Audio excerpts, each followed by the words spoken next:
We are very distracted by many things, by media, by advertising, by news, but a few times we ask to ourselves what makes us happy.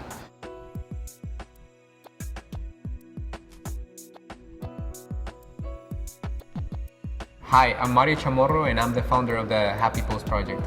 So the Happy Post Project is a grassroots movement where we ask people on the streets what makes them happy. And we ask people to write or to draw anything that makes them happy on a post-it. So we choose post-its because first of all, it's easy to access in a global basis. You can find post-its everywhere, wherever you go. Secondly, because they're colorful and color catches the attention of people. And third one, because it doesn't take much space, so you can have it on your pocket. And that's why we selected post-it. Everybody has a unique gift, and everybody is responsible also to share that gift with the world, you know. So from my end, I asked myself what was my gift, and then when I start sharing that, kind of like a lot of like great things start happening around. So from the Happy Post, when we start asking people what makes them happy, it's also like to remind that people should start also putting a lot of like time, effort, and attention on their own happiness. Human needs follow a pyramid, Maslow's hierarchy of needs. And once you establish those foundations, food, shelter, and then you can start working up towards fulfillment, towards happiness. So we think that by focusing on the top of that pyramid, then we can start from the bottom. We can make sure that the foundations are in place, and then we can develop community, and ultimately we can make sure that everyone's happy. About 2 weeks ago, during election time, I was sitting with my team, and we started thinking we should do something for elections. So we decided to start asking people what makes them happy about the US. So it's a different kind of elections because there's no age restriction. It's a not secret vote, and it's basically we're voting for something that all of us, independently, if you are Democrat, Republican, want for you and for your country, which is your own happiness.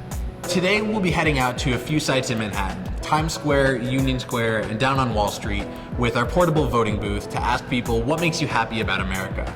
We're going to collect some answers from people that we hope will cross-cut the whole society, tourists and local New Yorkers, business people and students, to really get a cross-sampling of what people are looking for in this election to make them happy. It's a process of self-reflection. You know, for some people it's really easy to know what makes them happy.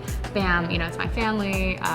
Or it can also be a process of sharing and creating a larger community, in the sense that when you're viewing these post-it notes, you realize like, hey, I'm not the only one, or hey, I can really relate to this stranger, and you kind of feel more connected to people. And then it's also connecting people all over the world. We're trying to find what it is when you have everything that you're still missing. And oftentimes that's the things you can't go out and buy in a store, the things that you're not going to line up for on Black Friday. For me, when I go through these post-its, I'm less surprised by the one that's unique than I am surprised by how many of them reflect the same kind of common human experiences. We like to say that food, family, and friends are the three that occur most often in any country. These are things that people really turn to when they need to get a little dose of happiness.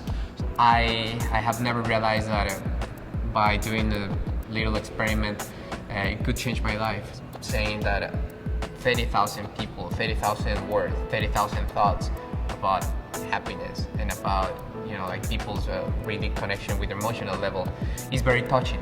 What we're hoping for when we're asking these questions on the streets is basically that people can think on their happiness and realize that they can also like do so much good for the world.